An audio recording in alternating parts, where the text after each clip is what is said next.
The unappetizing origins of "the proof is in the pudding." While you can definitely ask a friend whether Marcel Proust's In Search of Lost Time is really worth reading, you won't know if they're right until you slog through all 7 volumes yourself. After all, the proof is in the pudding. Or, the best way to determine the value of something is to experience it firsthand. As is often the case with idioms, this one was originally meant quite literally.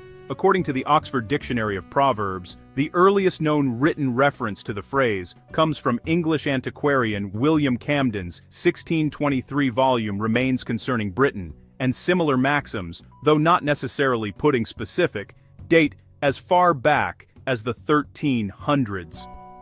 During those centuries, pudding wasn't the gloopy dessert that Americans eat today. It was a hodgepodge of minced meat, spices, cereal, and sometimes blood, all crammed into a sausage-like animal casing and steamed or boiled. Since preservative techniques were rudimentary and food regulatory agencies didn't exist, there was always a chance that a meat dish could sicken or even kill you.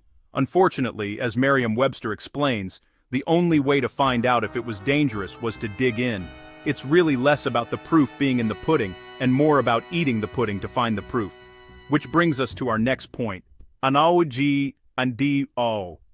The proof is in the pudding is actually an abbreviated version of the full phrase, the proof of the pudding is in the eating. The fact that people have shortened it over the last several centuries isn't exactly surprising. Phrases often evolve in ways that affect our understanding of them.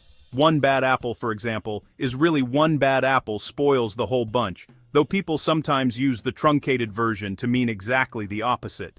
We don't know exactly when the proof is in the pudding started eclipsing its wordier, albeit clearer, ancestor, but it's been in our vernacular since at least the 1860s.